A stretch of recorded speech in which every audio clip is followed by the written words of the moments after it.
Welcome to the Alcohol Minimalist Podcast. I'm your host, Molly Watts. If you want to change your drinking habits and create a peaceful relationship with alcohol, you're in the right place. This podcast explores the strategies I use to overcome a lifetime of family alcohol abuse, more than 30 years of anxiety and worry about my own drinking, and what felt like an unbreakable daily drinking habit. Becoming an alcohol minimalist means removing excess alcohol from your life so it doesn't remove you from life. It means being able to take alcohol or leave it without feeling deprived. It means to live peacefully, being able to enjoy a glass of wine without feeling guilty and without needing to finish the bottle. With science on our side, we'll shatter your past patterns and eliminate your excuses. Changing your relationship with alcohol is possible. I'm here to help you do it. Let's start now. Well, hello and welcome, or welcome back to the Alcohol Minimalist Podcast. With me, your host, Molly Watts, coming to you from, it is a rapidly declining Oregon today. I am going to go with rapidly declining. We are headed into at least a 4-day rain stint, and it's been cloudy. It was sunny, partially sunny over the weekend. Now it's cloudy and sprinkling, and rain is coming, and like 4 straight days of it. So we're going with rapidly declining. Hey, today on the podcast, I want to share a conversation I had with another midlife coach, sobriety. He's actually a sobriety coach from the UK, Matt Wing. And Matt and I connected, and I thought his perspective, he is completely sober, and definitely he and I come at this from different perspectives, but we align in many ways too. I thought his reflections on, I get this question often about what do I do if my partner doesn't change their drinking habits? And like myself, my husband and I have different drinking habits. Matt is completely sober. His wife still drinks. So I thought it was a conversation worth having because I know, like I said, I get that question a lot, and I thought his perspective was valuable on it. He also talks a lot about his history of binge drinking, and I think it's really important to listen to that as well. Not an area that I'm as experienced with, because mine was more of a daily habit drinking pattern. And so listen for those, whether or not you think your patterns might align more with what he describes, because I think there's some wisdom there that he can share. Here is my conversation with Matt Wing. Hey, Matt, thank you so much for joining me on the Alcohol Minimalist Podcast. I am looking forward to our conversation and learning more about kind of what your work does. I think we are aligned in many ways. So thanks so much for joining me. No, I appreciate the invite, Molly. It's a pleasure. And yeah, looking forward to our chat. Yeah. So let's start at the beginning, can we? Let's talk about kind of what led you to do this work. All as you share, I'll share, and I think we have a similar background. But I'm curious about how you found yourself motivated to do what you're doing now. Well, in a nutshell, I didn't want people to go through the pain I did Mm-hmm. for 30 years of my life. I felt that when I got sober at, 52, although I'd had 35 years of, good drinking time, I'd learned a lot about what works, what doesn't work, because of my ADHD. I didn't know I had ADHD until after I got sober. But looking back, my obsession with trying to get fixed all the time kind of led me down lots of rabbit holes. I learned so much about, so many different things to do with alcohol, sobriety. So when I did get sober, I kind of wanted to share what I knew about my journey and help people, stop people having to go through what I went through. All the pain, being in that kind of place is painful, when you want to stop drinking, but you can't, and you just don't know how to stop. And it's really painful. And, what a self-loathing that kicks in. So that was my kind of initial motivation, was to help people, not to not go through the pain that I did. That was where I landed, really, Molly, if I'm honest. Mm-hmm. So will you tell me a little bit more about what kind of drinker you were? I tell people all the time, I was a daily habit drinker. So I grew up with a mother who was what we would have used the terms back then as an alcoholic, right? Someone who had severe alcohol use disorder. She was physically dependent on alcohol. In fact, she died of that not until she was 81. So she was a real champion. But that for me, when I developed my own dysfunctional or I call it an oxymoronic habit around alcohol because I hated so much what my mom did. But I was not somebody that typically did a lot of, drinking to the point of passing out or really, and I never developed a physical dependence on alcohol, but I was very much a psychologically dependent person on alcohol. I absolutely believed that I needed to drink when I got home from work to help me relax and unwind. Tell me about your experience. I this may sound bizarre, but I drank to feel normal. Um, I just felt that I was something wasn't quite right, and the only way that I could feel normal was to drink. Mm, And over the years, it just became the tool that I used to feel normal.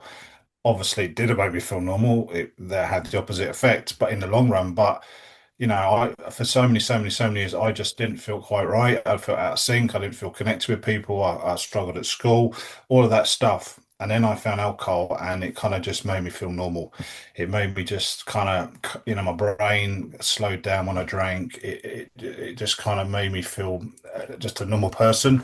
However, I was the guy that could never have just one drink, so it was none or oblivion for me. It was not one drink. As soon as I had one drink, I lost like all control. It was literally the craving was that severe. I would just drink and drink and drink until I kind of blacked out as it was. So it was very much I guess, a binge drinker, 4 or 5 days a week, and then a couple of days off and repeat the cycle. So mhm.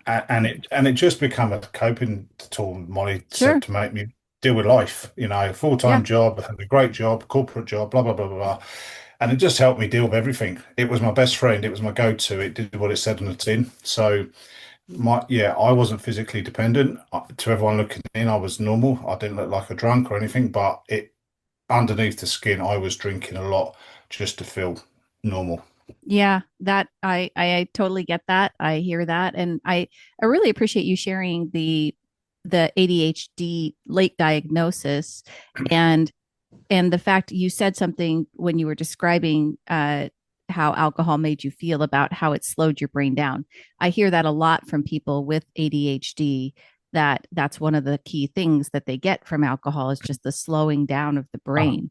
So yeah. it's understandable, right? Why people develop a coping strategy with alcohol, especially somebody who is challenged with ADHD, because they do get that relief in terms of the slowing of the brain in that moment, right? In that moment. Of course, there's the rebound effects, and I talk a lot about the science of that, the brain science, and how it's not really a true solution, which you obviously know, but it but it's understandable. So okay, so but you say you were binge drinking, but you were drinking to really to blackout stage 4 to 5 days a week and still getting up Correct. Yeah. and still getting Yeah. up and going to work. Yeah. Correct. Yeah. I'd Man, always wake up. Yeah. Yeah. It was crazy. I don't know how I did it. I'd wake up every night at 2:30 in the morning yeah, on the button, the racing heart, the anxiety, why did I do that again? Um, and that happened every time I drank. I can't, very rarely did I drink and not wake up at 2:30 in the morning, and then that horrible fear, that just horrible feeling. I'd probably get a couple of hours sleep, and then I'd wake up and kind of go again. And because I was always into my fitness and my training, and I still am, to me, I was balancing the right. scales because I was The training. sin and repent, the sin and repent Aha, cycle. exactly. So I'd get up, I'd go to the gym, you know, train hard, go to work, repeat, repeat, repeat. So it was very much a habit that was a self-destructive habit that was built up over years, but a habit that I could rely on, a habit that was gonna help me deal with any situation possible. Crowded room for the people, going to social events, work, anything that I needed alcohol for, I would use it, and it became my best friend. And I was basically married to alcohol. I was in a relationship with alcohol for many years. It's quite bizarre, really, when I think back. But that was how it was, and that was my life. And I just coped. That Yeah. was just you just learn to cope. Simple as that. Yeah. And I think you have just described so many people that listen to my podcast and, so many people that are trying to, just like you said, it is a really painful spot, whether you, consistently overdrink like you were doing in terms of that respect. I, I never considered myself like I would have told everybody I was a moderate drinker, right? Did you think to yourself, this is a problem for me? Or did you really go for many years thinking you were just normal like everybody else? I knew I couldn't have one. I learned that quite early that I wasn't a one person. As soon as I had one drink, it was like a switch flicked in my head, and I wanted more. And the only way I just can describe it to people is that once I had that drink, I had lost all control of the second drink. So I had control of the first drink, but I didn't have control of the second drink. And as soon as that alcohol entered my system, because I liked the way it made me feel, I wanted to replicate that again, but it can never be replicated Mm, because you can yeah, never replicate the first right, drink. So I would chase and chase and chase that initial feeling, and it could never be caught. And obviously, if you have six, seven, eight, nine, 10 drinks, right. you're not going to Then be in a good place. So yes, right. that was kind of my pattern, as it was my pattern. I was thinking, I was talking to somebody the other day, and I reckon probably through 25 years of drinking, there was probably no more than 10 times that I had like one or two drinks. It was either full tilt or none. There was Okay. no kind of, there So was no that in between. I really appreciate you sharing that because I often get people asking me, and binge drinking is by definition, folks, is more than three drinks for a woman, more than four drinks for a man. That's just the clinical definition. But what you hear Matt saying is that he literally in 25 years of drinking never had more than 10 times is what I'm hearing that you had a drink or two. So Correct. I often say to people that for some people, their most peaceful relationship with alcohol is going to be none, which is Uh-huh. clearly your most peaceful relationship, correct? Yeah. Totally sober. Correct. You Correct. right. Yeah. And I never want people to misconstrue what I talk about. I just talk about for, if you're going to include alcohol in your life, you want to make sure you do it in a very minimal relationship. There's not much difference when you're mostly alcohol free versus being sober, right? If you Correct. and I think you said, I think on your website you talk about building a life you don't have to escape from, right? That's part Yeah. of that's whether it's being an alcohol minimalist like I am or being completely sober, the same basics apply. And it's very important to learn very quickly about yourself. If you are someone who has never successfully had or very, very rarely been able to drink a drink or two, then you may not ever be able to. I mean, don't come listening to me thinking, okay, I'm going to be an alcohol minimalist if that's not realistic for you. No. No, I totally agree. And to me, there's a very clear line in the sand now. I'm a couple of years sober.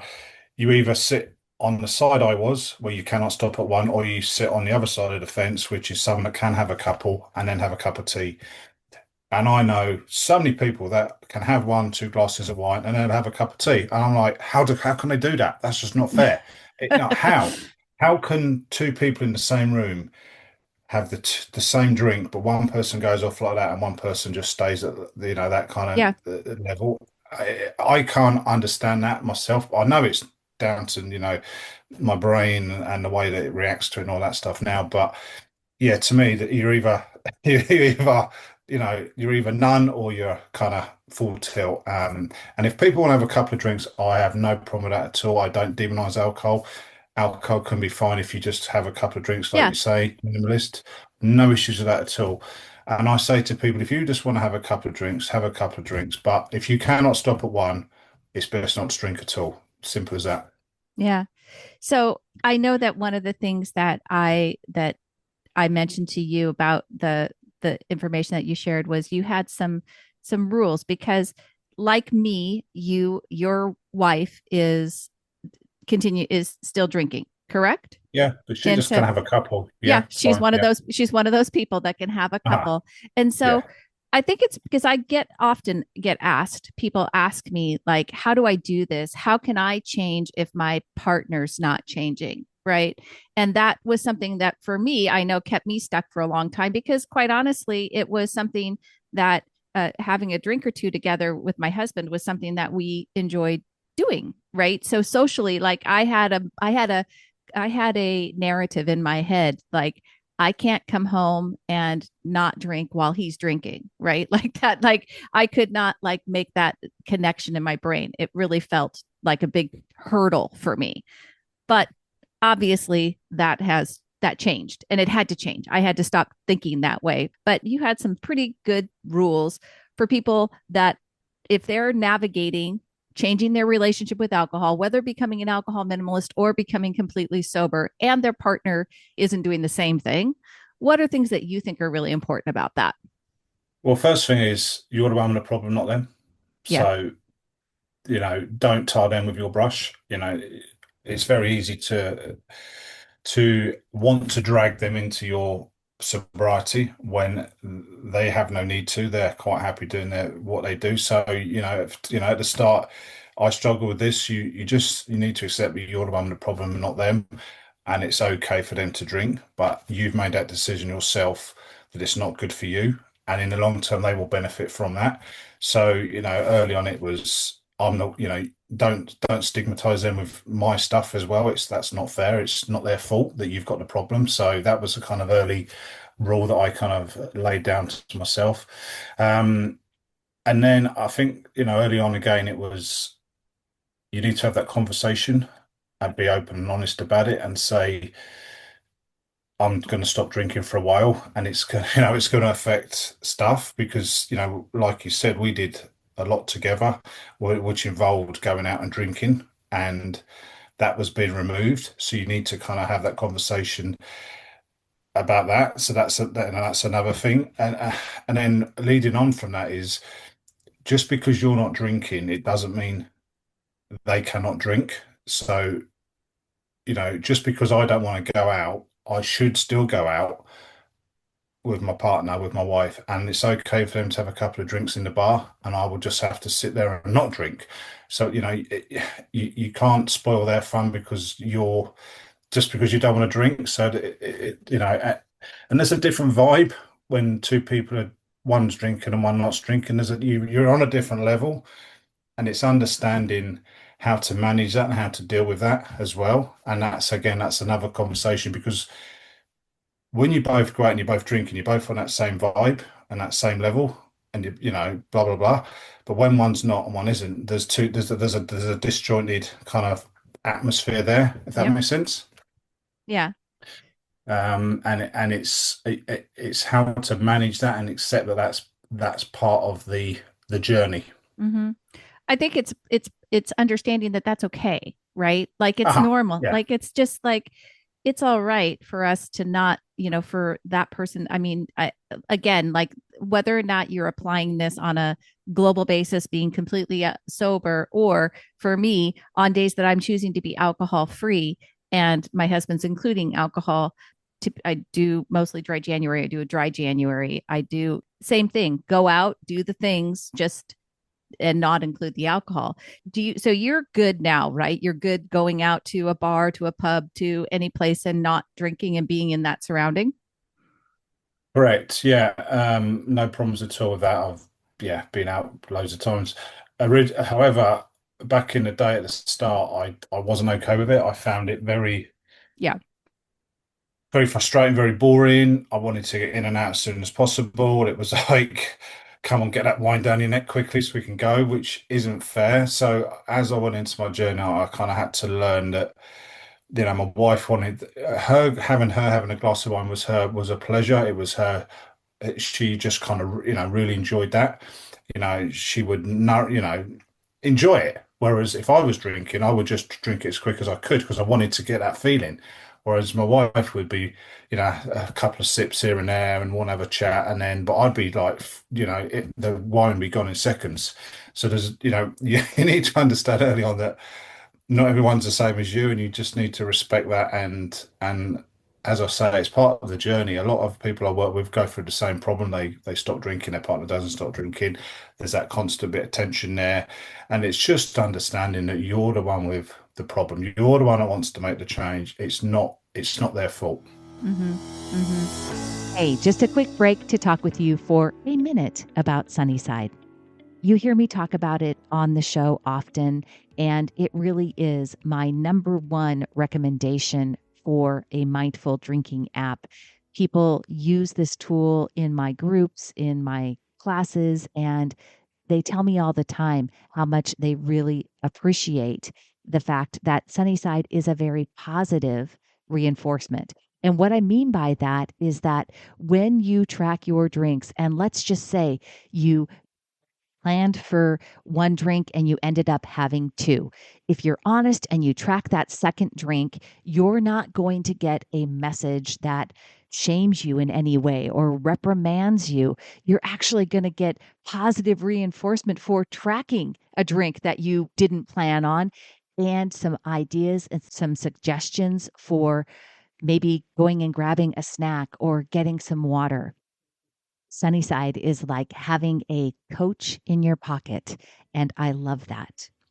You can try it for a 15-day free trial. Go to www.sunnyside.co/Molly to get started today. You also mentioned there's something that I think is important, and that's the ability to still drink and enjoy alcohol versus choosing to drink to try to just to get the buzz, right? Yeah. And I think that motivation, that difference in how you approach alcohol is also really important, when you are determining whether or not this, like I said, whether or not an alcohol minimalist approach will work for you or works for you or is your most peaceful relationship, or being completely alcohol free. Because if you are choosing to include alcohol in your life as a means of escape, as trying to just chase that buzz, and that's the only reason that you're drinking, you're trying to, drink as fast as you can to get altered more quickly. These are all kind of those flags that you look for that say to yourself, my most peaceful relationship with alcohol might be zero, might be being completely alcohol free. Yeah, 100% correct. When I drank, I drank to change the way I feel. And as I said, it's hard to explain to people unless you're like that and you can't stop after one. It's hard to explain to someone who's not like that Mm, what makes you like that. And it's a real one of those, I mean, I've been to, AA meetings over the years and everything else. And while I don't look, I'm not an AA person. I do think that they do a great job, but and there's a couple of their things I really resonate with me is what I think it's like, you lose power after the first drink or something like that. That kind of really hit home with me. Once I had one drink, I lost all power over the mm-hmm, second, and mm-hmm, that was it. That was a fact. And the longer I went on with my drinking, the more that fact kind of kept appearing in my life until I got to the point was I just can't have any. I just can't have one drink. I've tried 1,000 times to have one drink and it doesn't work. okay. So let's just try having none. And there you go. It worked. I didn't get drunk after that. Yeah. So let's go to your success and to what helped you. Was there a rock bottom moment for you? It sounds like I mean, over years of over drinking, was there strain in your marriage? Was there any outcome at work that was negative? Was there any type of rock bottom moment, or what just happened that you decided that enough's enough? And let's talk about what strategies you used to help you. I talk about setting yourself up for success. So let's talk about what strategies you used to become successful at being sober. Yeah. Firstly, I get asked that question a lot. I don't about rock bottom. I don't think there was a rock bottom. It was just so many times that I'd reached a place where I just didn't want to drink anymore. And obviously, when I stopped drinking at 52, if you've been drinking for 30 years or so, that's a lot of stress and strain and mental torture you've put yourself through. So I just think I finally got to a place where I'm like, I'm done. Enough is enough. I'm tired of feeling tired all the time. I'm tired of this life. There's got to be more to life than this. So I remember it as clear as day. It was, it was Valentine's Day, 2024. And the day after that, I just woke up and I just knew it was the time. I just knew I was done. And I just lived by one rule from that day, and it was don't have the first drink and the rest can't follow. And I just literally followed that rule a day at a time for 30 days. And you know what? It worked. And when you kind of build that momentum, you kind of, I got addicted to the feeling of not being addicted, if that Mm, makes sense. sure. It became quite powerful to me that I was released, the handcuffs were off, and I felt this freedom and this energy that I hadn't felt for so many years. And I kind of I told myself that I was at war with something and I needed to win the war to survive. And I really made that quite powerful. And I kind of went into battle as it was, and I changed my mindset around drinking. I changed everything that I could in my life around drinking to make sure that I ended up hating it with a passion. And that was the only way that I felt that if I was going to beat this, I had to kind of remove the desire from my brain, and that's what I did. Mm. Okay. So you worked on your mindset and you basically just went cold turkey, it sounds like, from from the Yeah, get-go. You just decided I'm going to do this, and you removed all. So as far as tactical like strategies to set yourself up for success, what are some things that you did to remove the patterns that you probably had well established over 30 years? What did that look like as far as just on a day-to-day basis to put yourself, to set yourself up to make that division more pronounced from kind of your yeah, past life, the past life to yeah, now, right, to the sober life. yeah. I kind of, I noticed that my drinking pattern was I had a certain time of day where it was going to resonate, rear its head, and that was always around 4 p.m. That was when I would kind of start thinking about it. So I kind of put strategies in place that if I could weather the 4 till 6 period, Mm-hmm, as I mm-hmm. say, I would very rarely drink after that. So I started building in structure, routine, and tactics to get through that 4 till 6 period. Yep. And if I had my dinner, I would very rarely drink after dinner because didn't want to. The time had passed. My power drinking, what I'd call power drinking, was my drinking time was before dinner. So if I could drink as much as I could before dinner, I wouldn't really drink after dinner because I'd had enough and then I was full up and I'd just go to sleep. So that was the first one. It was beat that kind of 4 p.m. trigger Mm-hmm. and have strategies in place to do it. Go for a walk, go exercise, eat food earlier, loads of tactics. And then I used to, you probably heard of it, play the tape forward. Yep. So every time I started fantasizing about that drink, I would play the tape forward to like 2, 3, 4, 5, 6 hours. How does it look then? It doesn't look so pretty. How does it look at half 2 in the morning? Doesn't look good. How does it look the next day? It looks even worse. And that was such a powerful tool for me because it put me off having that first drink because I knew where it would take me. And Mm-hmm. it was super, super powerful. And then I built in so many habits, Molly, that I put in place to stop me to you there's a saying is that don't change the ritual, but change the ingredients. So that ritual for me was 4 o'clock. So sometimes I would get to 4 o'clock and instead of having a beer, I would have something else. I would do something else. So it was some of the rituals stayed in place, but I would constantly be changing ingredients to that ritual, and it wasn't alcohol. So that was a super powerful tactic. And every day that I didn't drink, I told myself that was another day that I was putting a brick in the wall against alcohol. So it was to build the wall, as they say, and get as many bricks in the wall as I can. And each day was a brick. Mm-hmm. Mm-hmm. And tell me now. So you're 2+ years sober. Ah, yeah. So I get this question often too. Is it easier now for you, or is it still a battle? No, no, no. It's not a battle anymore. I still think about alcohol, but it's it's just a thought. It's like a cloud. It passes. Before you don't need to act on the thoughts. Before I would act on the thought of alcohol, I Right. would literally act on it. But now I just treat it as a cloud. It passes, and I don't need to do anything about it. I don't need to, I don't romance about alcohol as much. I used to fantasize about it a lot. Stuff I could feel alcohol in my system before I'd even had it. It was that strong, that fantasy. I would feel it as I would go into the pub. I would feel it in my body, and I would be getting excited as I got there, just so I could get it inside me. So I don't fantasize about it as much at all now. Um, will I ever drink again? As I'm sitting here now, no, I know I Mm-hmm. won't. But ask me tomorrow, it's a different day, so it's a different answer. But as I'm talking to you now, I'm in a very good place, and I'm 100% confident. I just know where it's going to take me. Mm-hmm. One drink's just going to, it's not going to do me any favors, is it? So, where do you land on non-alcoholic beverages, non-alcoholic alternatives? How does that? So, some people are real. They believe that it's a trigger that will trigger them down the path of going back to alcohol.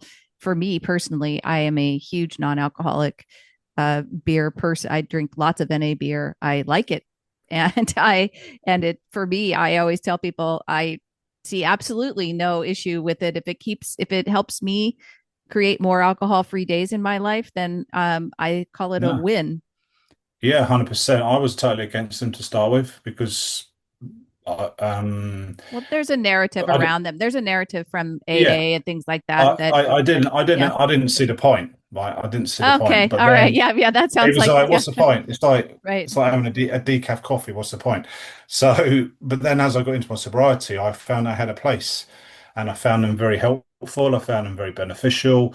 I drink them now, but I only want one or two or three tops, and I'm done. Which again, it hit home with me massively that the only reason, how can you have two beers that taste exactly the same, yet the one sends me off on a mission, but one doesn't? It's because one's got the toxic poison and one hasn't. And I only want two or three of the non-alcoholic, but whereas if I have the other one, I want 10. So, it's Right. bizarre, and it just hits home with me how powerful the drug is inside the stuff that's actually got the alcohol versus the one that hasn't, and they taste exactly the same. So I'm totally 100% agree that they have their place now. Mm-hmm. Yeah, very much so. Yeah.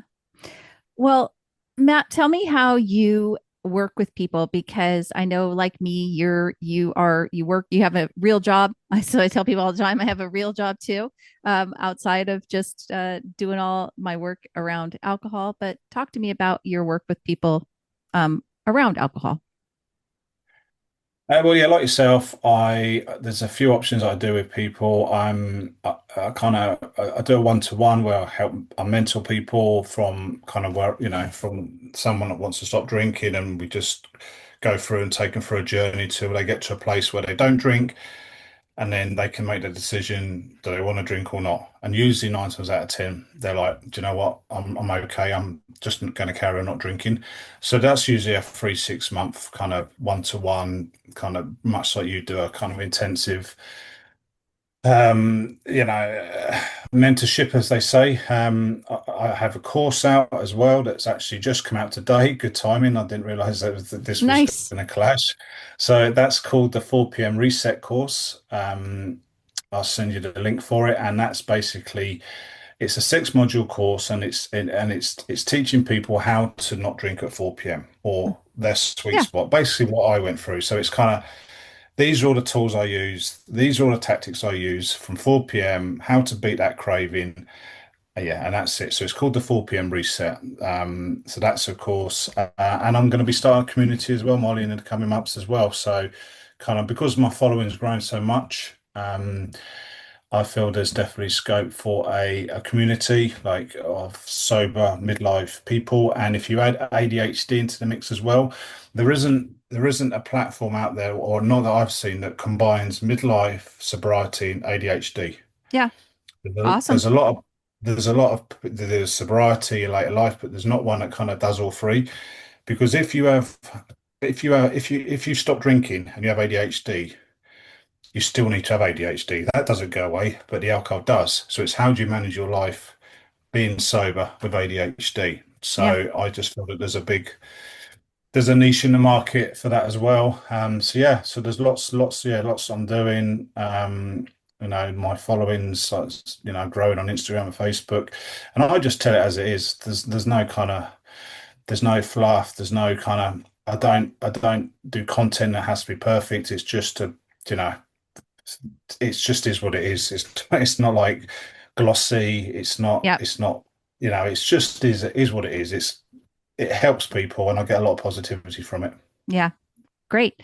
Wonderful. I absolutely agree with you. There's lots of space for people to find your calling, your niche, and for people that are midlife and who are battling maybe that late. I talk to a lot of people who have that late in life diagnoses of ADHD. And then also, obviously, there's a very strong connection between ADHD and drug abuse or alcohol abuse or any others. So, and not just ADHD folks, but that's just one of the diagnoses that is correlated to a propensity for substance abuse. So I think it's great. So I wish you all luck with that. And I think it's awesome. I want to share people's work who are doing good work in this space, whether it's being completely alcohol free.